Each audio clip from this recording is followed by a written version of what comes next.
irakomeye. Arahirwa uyisunga. Umunyantege yisunga umunyembaraga. Natwe twaje kwisunga uwo mugabo ukomeye. Kongere tubivuge, iyo Mana irakomeye. Ni Imana ituma batwita, igatuma babyara, ni umukiza, ni umutabazi, ni El Shaddai, ni Imana yonsa, ni Elohim. Imana yacu ishoboye, ntabwo ifashwa ahubwo irafasha. Garagara Imana nayo irafashwa. Oya bongo Imana niyo yatumye bene data baturevinga neza, ikagenda iturinda n'ibinogo n'ahandi twakagombye gutambuka tugahura n'ibibazo, ikakuyobora neza. Babwije ukuri, iyo Mana irarinda. Yaturindira mwene data kurode mufasha we, yarinze mwene data Budiya, yahaye abadafite akazi. Imana iradushugurukira. Mwanyemerera Imana tukayikomera amashyi. Imana ishimwe cyane. Turi kumwe na mwene data uriya Obedi na mugenzi we, nabaza musimurira neza, nawe abyumve neza. Hano turi mu munsi mukuru, hari Imana harangwa n'urusaku. Arega ntabwo twagira agahinda, ahubwo ahari umwami harangwa n'urusaku. Imana yacu ntabwo icyubahiro. Bigeze imbere y'umwami rero haba ari ibyishimo. Ikindi cya kabiri, ntabwo wagera imbere y'umwami ukutangira gukambya agahanga. Kera nibyo twabonaga rero, abasere bagasokoza neza, bakanga kwerekana ubuhanga. Habwa imisatsi bakagenda bakayisokoza neza, igatwikira ubuhanga. Bivuze ngo uguhereza Imana icyubahiro. Natwe Imana tuyikomeye amashyi, tuyihaye icyubahiro. Imana yacu icyubahiro. Iyo tugeze mu nzu y'Imana, mu nzu y'Imana ni heza. Mu nzu y'Imana hari amahoro. Mu nzu y'Imana yibwire gusa, mushiki wanjye yibwire, mwene data yibwire. Wibwira undi muntu, ahubwo bwira uwo mugabo uruta abagabo. Ariko uzi uburyo ayobora, akayobora urugamba neza. Ejo twatwaye amagambo, ninde ubasha kuvuga imirimo y'Uwiteka? Naho burya turi aho niho tukwiye kongera kuganira, twongere tuvuge imirimo y'Uwiteka.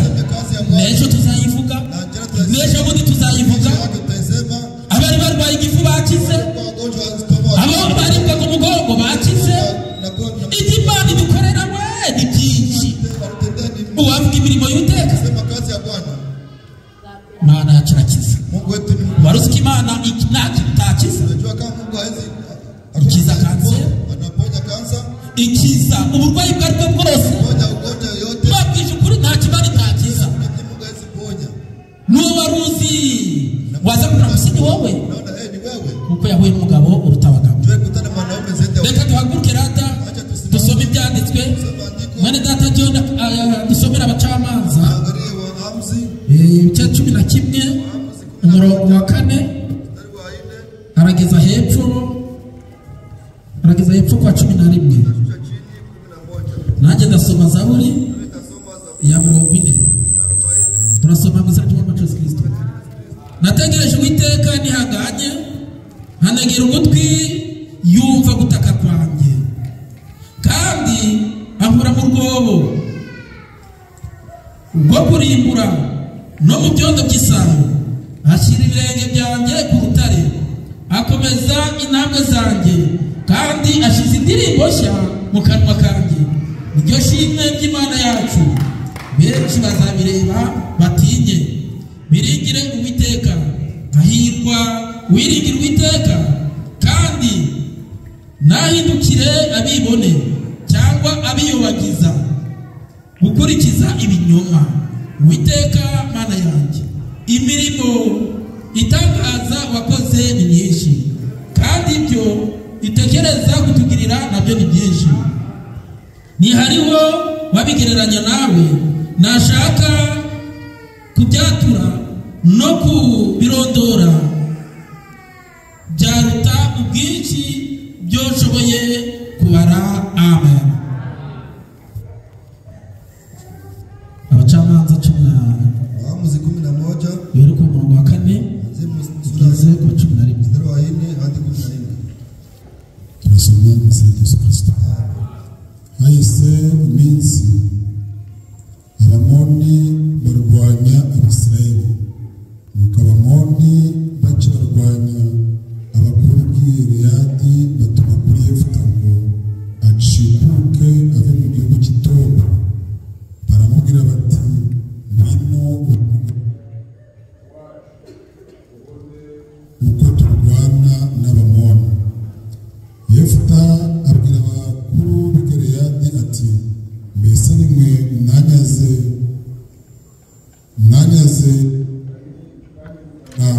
mu bya data? Ni iki gituma muza kunshaka kuko mubabaye? Nuko abakuru b'i Gileyadi barasubiza Yefuta bati, igitumye tubihindukiriye ubu ni ukugira ngo tujyane tubone kurwana n'Abamoni. Nitumara gutsinda uzaba umutware wacu, utwara abatuye i Gileyadi bose.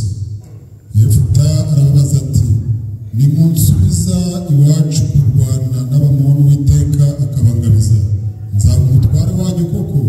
Baramusubiza bati, Uwiteka amuhamya hagati yacu nitudasoza ibyo uvuze.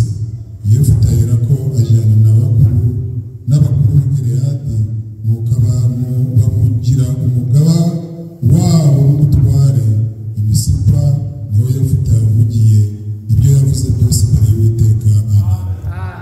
Reka twigige bene data na Petero muri sengesho tubatwikiriye abakozi bo tutakuwa tunaketa.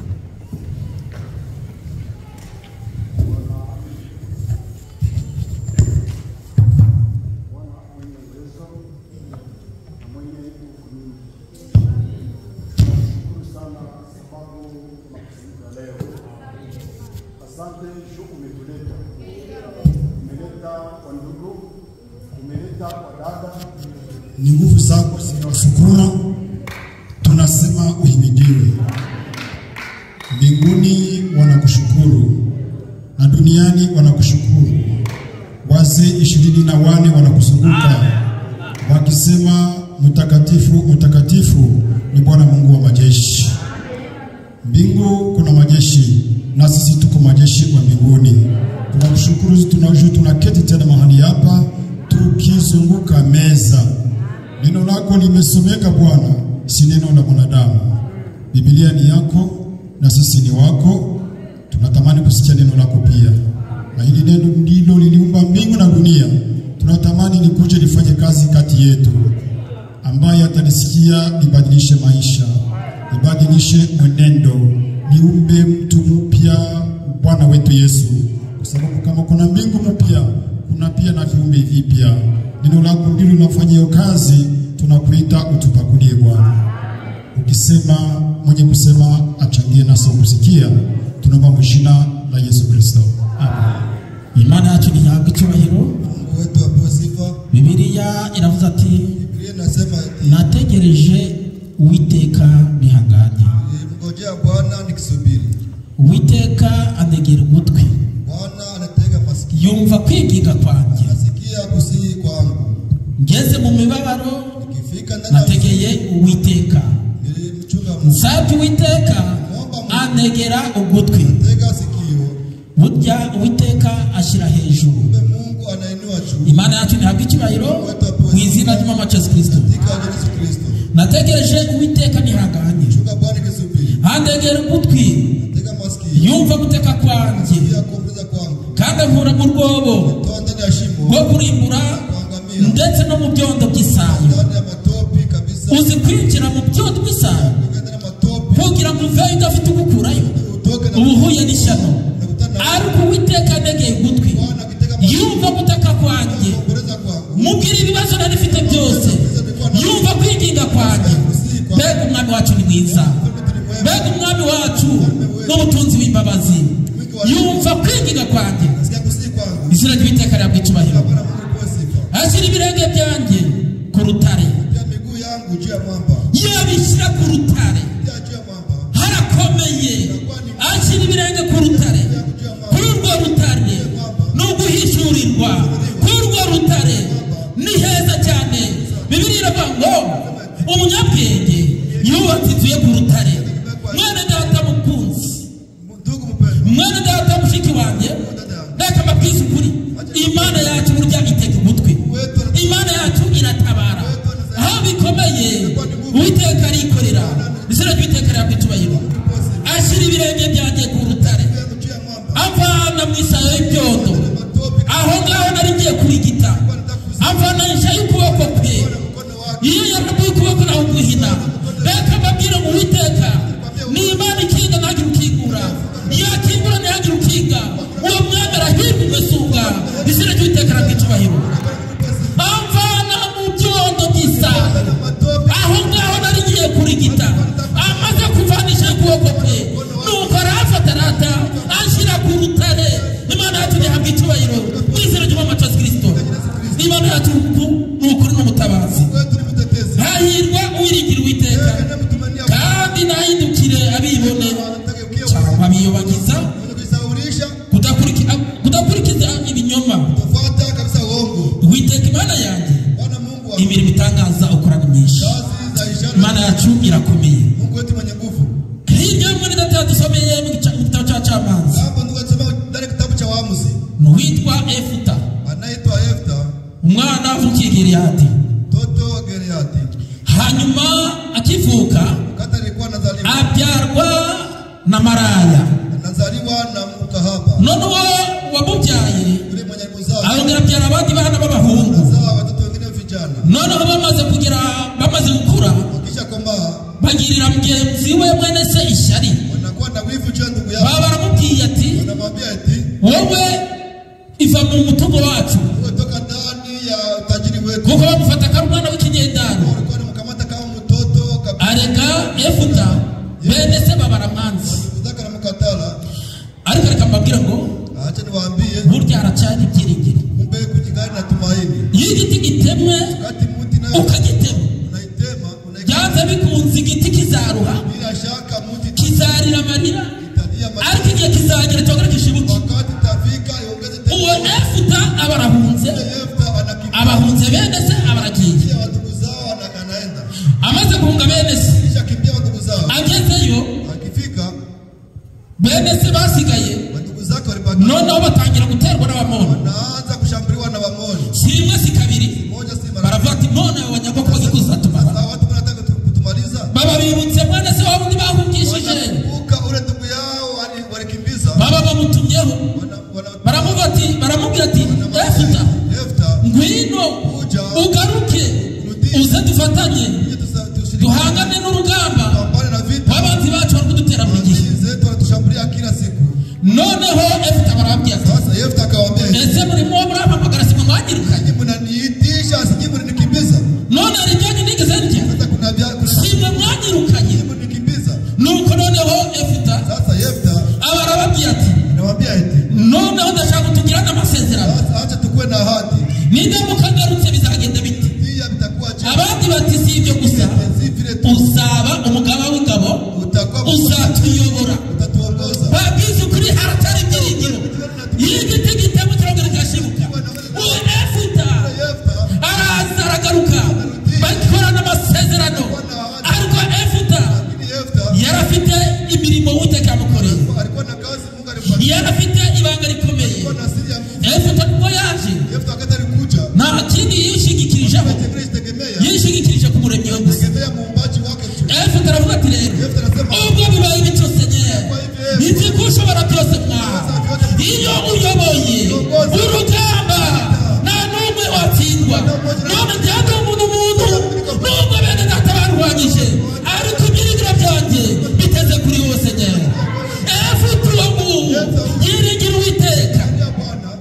aragiye arabatisanya ugeze hano mwami njye ntacyo nshoboye none ndakwigize mwami umfata intege zanjye njyewe ndatendebutse ntacyo nkwiriye mwami wowe arahirwa ukwiringiye wowe ibyiringiro byanjye mwami uhaga amaso unyobore aho uzanyura hose uzanyobore mwami ariko mwami nanjye mu kanwa kanjye nta kindi kigiye kuvamo ngiye guhiga umuhigo izina ry'Uwiteka rabw'icyubahiro wabonye ibitangaza Imana yamukoreye niwe uzayikorera ubwo rero bibaye bityo mwana dore baranyirukanye nabaye intabwa bavana muri bene data kandi data n'umwe bafashe nk'ikinyendaro ariko mwami wanjye ni wowe wademye urazi none ndakwigize mwana ubwo bangaruye mu muryango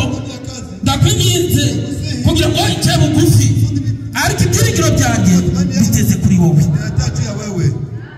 abayirigiye umwami amaze kwiringira umwami uwo Efuta abahize umuhigo abwiye umwami ati niza gutabara ababisha bacu kabarangiza nanjye ikizasohoka mu nzu kikaza n'icyambere gisohoka mu nzu ninabaruka amahoro mwami nanjye nzajya gutambira Efuta abahaga isezerano nasanye mwene data mushiki wanjye uhana isezerano nanjye bamwe biringira amagare abandi biringira amafarashi abandi biringira imiryango ariko njyewe nziringira Uwiteka wenyine izina ry'Uwiteka rabw'icyubahiro mama na data bashobora kumva inshuti magara yabiduka inshuti magara yabiduka umugore wawe yaguhinduka umwana wabyaye yaguhinduka uwo mwasangiye ku meza we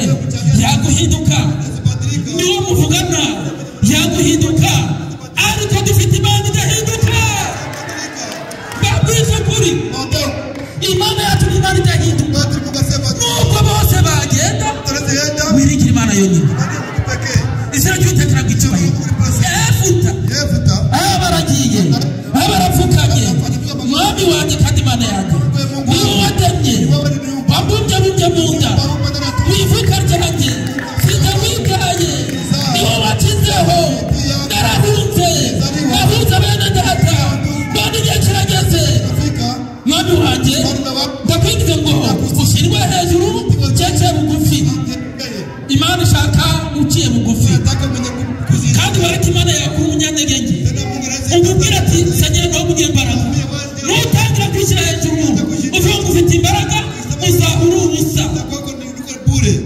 Efuta rwate uru rugamba turagije ihoraho yonyine Efuta agiye ku rugamba Imana iramuyobora ababisha be arabatigita imidugudu myinshi abarayifashe Efuta atabarutse akugenda himbaza Uwiteka Yesu ko bahoze Imana idahinduka koko Yesu ko bahoze ntazahinduka ataha anezerewe afite morale iyo wahanganye n'umubishi ukabutsinda mbega amavuta we mbega umunezero we Efuta basizwe amavuta Efuta basizwe imbaraga kuko yatsinze ababisha Imana yacu ni nziza cyane ariko duhanganye n'umwanzi iyo uhanganye n'umwanzi bigenda bite eyingiga Uwiteka aguha amavuta aguha imbaraga uhangana n'umwanzi Efuta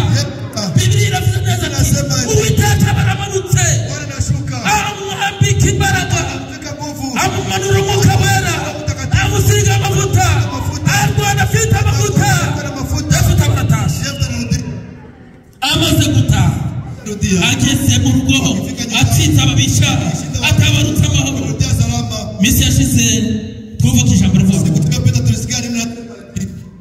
uwirata wakujivuna atabaye akishambulia ahubwo zirata atabarutse amahoro akirudia salama Efuta rero atashe atabarutse amahoro aratashe ageze ku marembo yarafite umwana umwe alikuwa na mtoto pekee w'umukobwa kijana nta muhungu yarafite yarafite akana kamwe w'ikinege mtoto pekee. nawe rero abasohotse aragushima yarafite utuntu mu ntoki ayimbaza Imana ese utamubonye abakwisa ku mutima icyo yahigiye Uwiteka abaravuze ati ayiwe mwana wanjye mtoto wangu wabagayikije umutima na buri muntu anasimamisha moyo kabisa. umukobwa abonye se Akiona baba yake, papa kubera kutanezerewe baba mbona afurahi? oya mwana wanjye Acha mtoto hajika mana we haricyo nahigiye Uwiteka umukobwa ati humura msichana humura zofika. niba aricyo wahigiye Uwiteka niba ari nje ubikore mana yacu ni nziza cyane. Ni mwema sana. umukobwa baragiye Msichana naenda. abaravuze ati papa we Baba nta kibazo hakuna tatizo. wigira ikibazo icyo ngiye kugusaba ni kimwe ahubwo ngiye umukobwa wawe umbabarire ngiye kugusaba ikintu kimwe Nakuomba kitu kimoja. umuhereza ameza ye Patie abiri mbili. ngiye umukobwa wawe cyane n'abagenzi banjye tuzaguruka imisozi hasigare ibiri ubukumi bwanjye. Nilie vijana wako. yari umukobwa yari isugi Alikuwa mwenye kutorana muda. nta mugabo yari yarigeze ababwiye se Imana imusiga amavuta imwambika imbaraga papa wigira agahinda ahubwo umbabarire yewe ngende ndirire ubukumi bwanjye amezi abiri nashira papa azahindukira ibyo wahigiye Uwiteka bihindure. mbega umukobwa ufite amavuta mbega umukobwa ari ikigi umukobwa wakwitanga ni Akikuwa wa leo mwenye anajitoa ni nani? ninde wabikora ariko umukobwa abonye uburyo Imana ibarwaniriye uburyo isatabarutse amahoro aravuga ati nta kibazo bihera uko rero ko mwaka utashe yari imigenzo yo kuza kurira uwo mukobwa bamaraga iminsi ine barira uwo mukobwa bamwibuka reka babwire ngo Efuta koko ninde wabonye ibitangaza Imana yamukoreye Efuta ahigura umuhigo nk'uko yahigiye Uwiteka.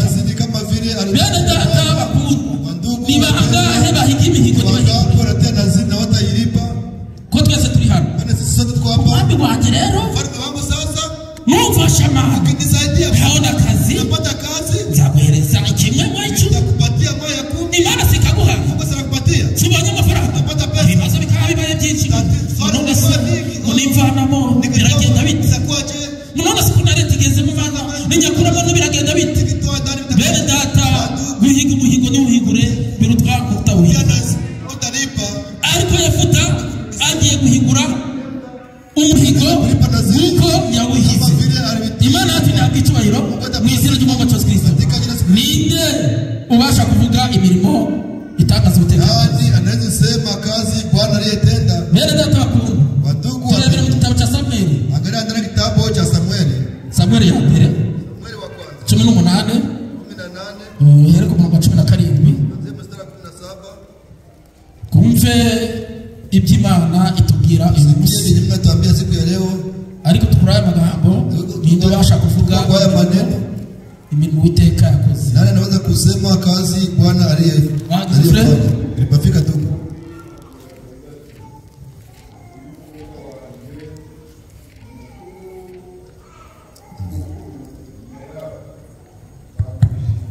subiramo neza kugira twese tubyumve. vizuri sote tusikie. Sawuli abwira Dawidi ati nguyu umukobwa wanjye mukuru Merabu nzamushyingira, ariko rero uje umbera intwari urwara intambara z'Uwiteka. rekera uhagaze ahandi urabwira usubiremo witonze. uwo ninde? Ule ni nani? Ni Sawuli. Ule ni Sauli. Sawuli wari wahuye n'ababisha be. Sauli kutana wadii zake. Sawuli abonye Dawidi atsinze wanashinda, baza baririmba ati wanakaa wanaimba ati Dawidi yishe abangaherata, yishe inzovu. naho Sawuli yishe bangahe? igihumbi. ariko abana yanjye njyewe y'umuntu ategeka ati yewe rero kusema mimi njyewe karakana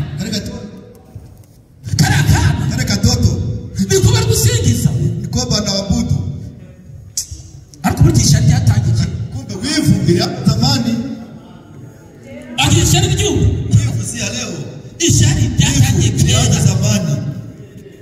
niyo ryatangiye frere naho bari Yesu araza ishari rikiriho vuita ikingali boka kare katoto barweza bagasinza ngo abudu yewe Dawidi bishe tovu aliwa elfu na Sauli bishe gihumbi 1000 kaika bana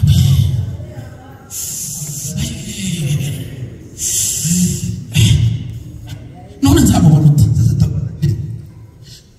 okura ngavuga tubiteka utuvanye igisuzu Bwana tutaka kutosha kwa kazalau utuvanye igisuzu cy'abanzi kazalau kadui wetu ariko none lakini sasa ariko abantu nabo bareba kimwe watu waangalie mmoja. Sauli yarafite umwana witwa Yonatani. Sauli alikuwa na mtoto anaitwa Yonatani. Ntabwo yitegereza kuko sare Angalia kama vile baba yake aravuga ati mana urakoze data we uri mwiza mubyeyi unyuriye muri Dawidi utuvanye igisuzu kuri yakwitegereza Dawidi asagarukira anakutana ni mwenye haki.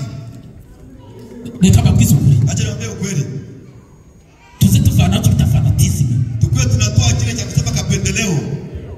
Mwongere bivuki naongeze ni biseme fanatism ntabwo ari nziza. Kapendeleo sio mzuri.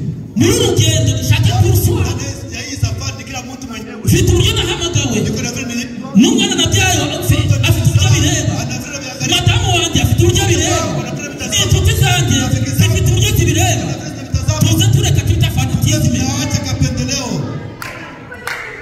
Yonatani abirebye asuzumye akitazama areba yuko Dawidi ari umukiranuka anasema Dawidi ni mwenye haki. aravuga ati anasema huyu utamu uba hafi na wundi twabana nawe hakuna mwingine unaweza ishi naye yita ariko burya umuntu aramenyekana lakini mtu anajulikana niongeze neno lingine uwo mubana arakumenya mwenye mnaishi pamoja anakutambua. Yonatani yarazikosa n'umugabo. Yonatani alikuwa anajua kama Sauli kabisa ni muasi. Ushobora kubikira ibanga umugabo wawe ubizi asiri kwa bwana yako n'umugabo ashobora kwishira umugore w'ibanga ari asiri na reka babwire ngo Yonatani yarazikosa ari umugome anajua kama baba yake ni muasi. tuze tuvugisha ukuri tunasema ukweli twese turaziranye zote tunaelewana bene dada tunaelewana wa ndugu. noneho sasa Yonatani yisuka Dawidi anategemea abaramubwiye alimwambia ati tuti yanjye rero rafiki wangu sasa mu nama zarizo zose shauri zoyote ukazihutira usikwenda zikimbilia alikubwira nde anambia nani alikubwira Dawidi atangira kuzashidikanya anaanza kuwa na mashaka wasanga Yonatani nawe akutata mudendezo wangu anatafuta kabisa ariko Dawidi lakini Dawidi akenzi Yonatani akichunguza Yonatani abona ari inshuti bibiri kwabo babaye inshuti ikubiranye aho yapfuye Dawidi ararira boroga none agahinda Yonatani watera inshuti n'uturabayuta bene data bakuru ntuke Yonatani yarazise alikuwa anajua baba yake kugeza yamubwiye ati wakati anamwambia uyu munsi hari inama siku ya leo kuna shauri ibintu bivugirwamo yenye batasema ugende kwihisha hano mu gihugu ukifika mahali ikimenyetso yuko papa yari yakugambaniye ari ibimenyetso by'ibikuru urahita ubimenya nubona cy'ugumye amabuye natupa majiwe ube ariko bwakomeye umucaho yari inshuti we rafiki yarazise ko ari umukuru kugeza igihe se wakati baba yake yamushingiye umukobwa we amushingira nde binti yake amushingira Dawidi yamushingiye Dawidi amukunze wakujya umukwe wakwifuza ko mumupfaka wakwifuza ko umukobwa wapfaka soma neza frere nadusomera hepfo ongera uhasome twumva bukeye Sawuli abwira Dawidi ati nguyu umukobwa wanjye mukuru Merabu nzamushyingira ariko rero ujye umbera intwari murwane intambara z'Uwiteka. Sawuli yibwiraga ati ye kuzangwaho ahubwo azagwe ku Bafilisitiya. amwumvishije yabikoraga narundi rukundo abikoraga ati ngo reka mbikore ye kuzangwaho ahubwo komeza hepfo. ariko Dawidi abwira Sawuli ati ntange kuba umukwe w'umwami ninde kandi ubugingo bwanjye ni iki cyangwa inzu ya data mu Bisirayeli ariko igihe gisohoye Ahimeramu mwene Sawuli yari akwiriye gushyingirwa Dawidi, bamushyingira Adureyeli Ummeorati aramurongora. Hanyuma Mikali umukobwa wa Sawuli abeguka Dawidi, barabwira Sawuli arabyishimira, aravuga ati nzamumuha amubera umutego, utume abamusitiye. Cyo cyatumye Sawuli abwira Dawidi ubwa kabiri ati uyu munsi uraba umukwe wanjye. Ariko Sawuli abwira abagaragu bati mujye inama na Dawidi rwihishwa, umubwire muti umva umwami arakwishimira.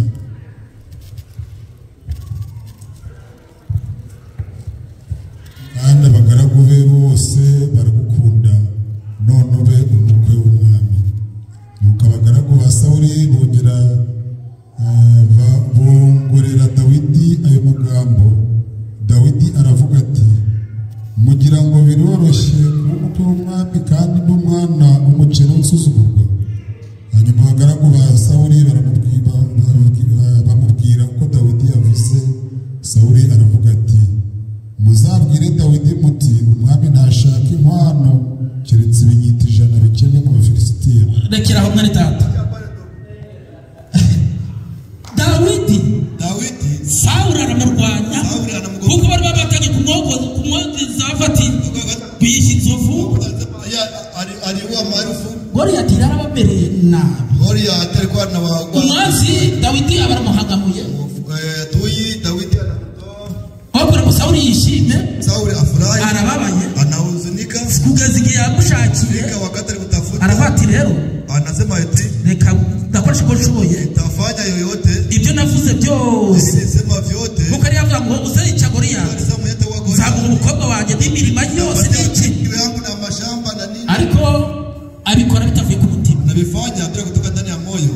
Ukunda umwana we ntabwo akwifuza ngo umupfakazi, ahubwo yamwubakira akafata umwana wanjye nakomere.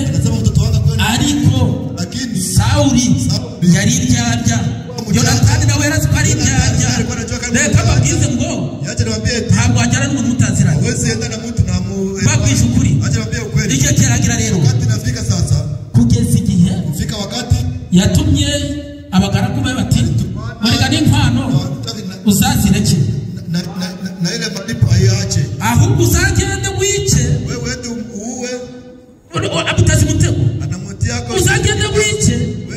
Hepfo haravuze mu kindi ariko umwami ntashaka inkwano keretse ibinyita 100 bikemwe ku Bafilisitiya ngo ahore inzigo abanzi be. Ariko Sawuli yibwiraga ko bizatuma yicwa n'Abafilisitiya. Rekeraho yabikoze ibyo abutazi umutego, avuga byanze bikunze ntabwo azacika Abafilisitiya, azabagwaho. Icyo ngicyo kizabikwa mbega kujyana na mwene se umwanzi, mbega kujyana na mushiki wawe akakwifuza urupfu, akagenda kugutega ibico. Reka mbabwire ko Imana yakiratabara, haracyari ibyiringiro. Ariko Dawidi nawe bishingikirije ku iteka wewe. Dawidi baragiye, agiye gutabara, agiye guhangana nabo, si ijana gusa, ahubwo yica abarenze. Imana kirakomeye, mbabwije ukuri, ntacyo umuntu yagutwara, nta kintu na kimwe yagutwara. Ifashe ubugingo bw'umuntu ni Imana yonyine. Mbabwije ukuri, kandi umuntu ukwifuza urupfu, ukwifuza kugwa mu rwobo, azagugwamo. Sinakitekera bw'icyubahiro.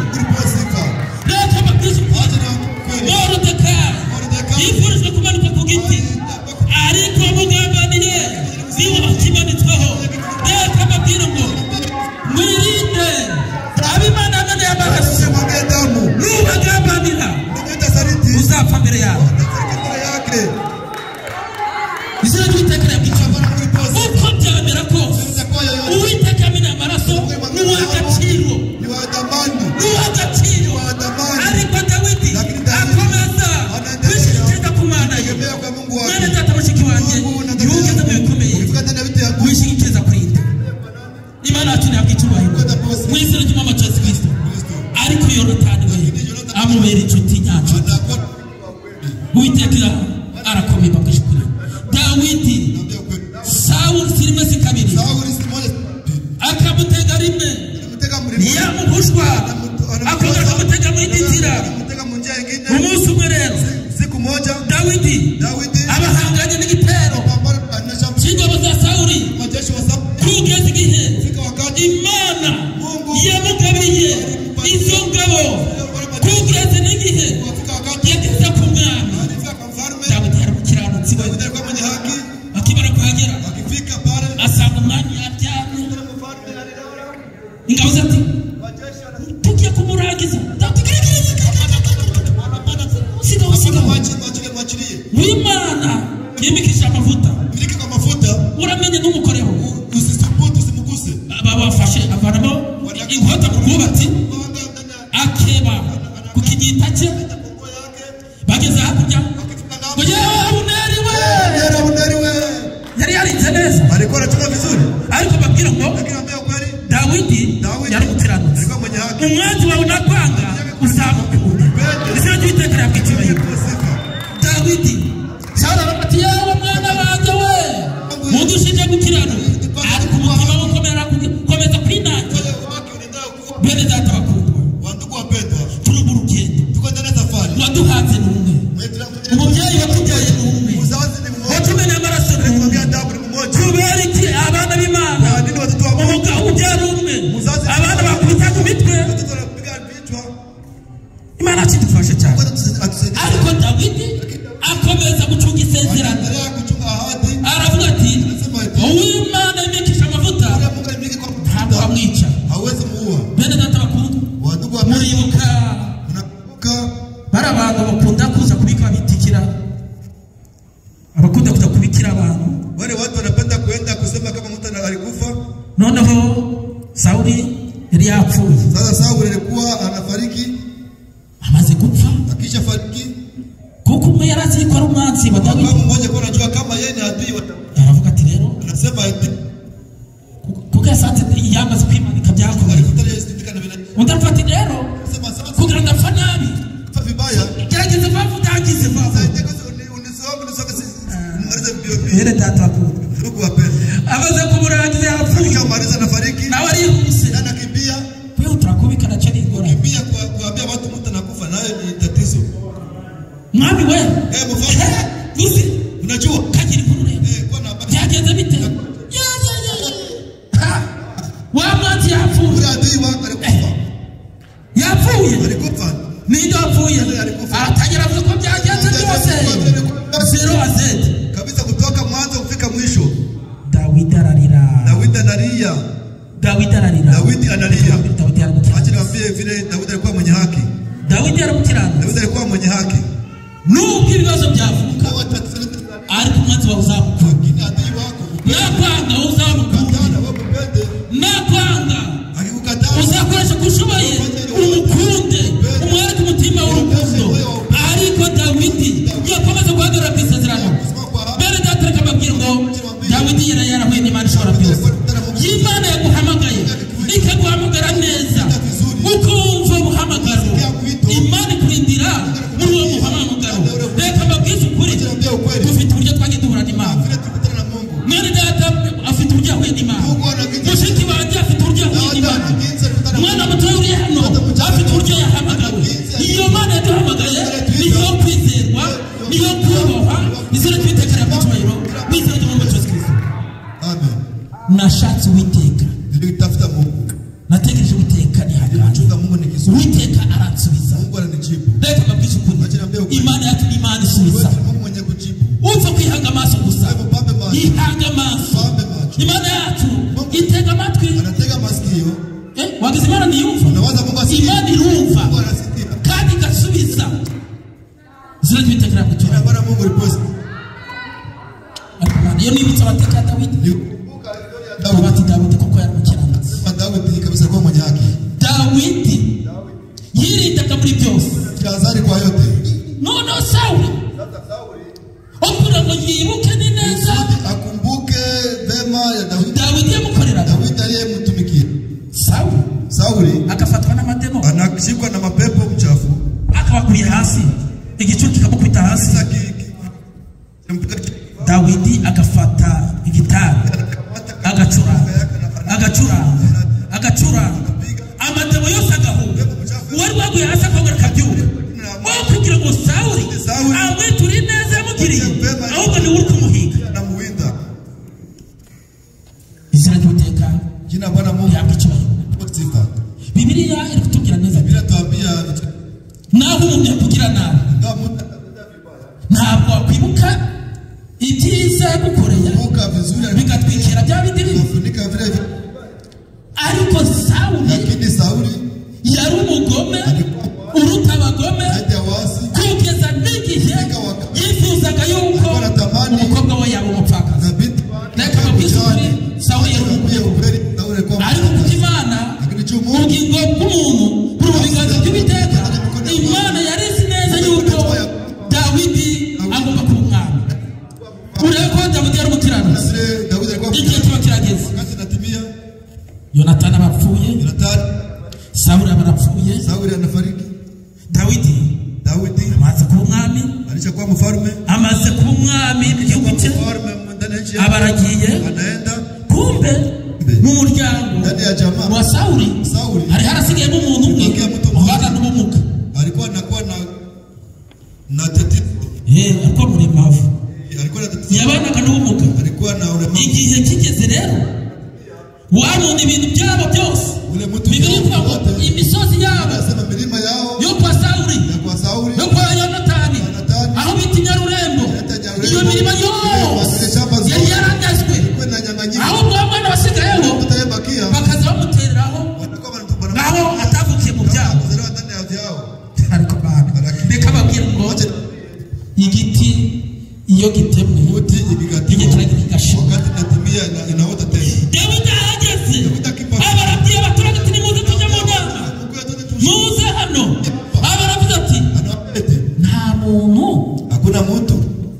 waba warasigaye wo mu muryango wa Sawuli ngamugirira neza wa Yonatani.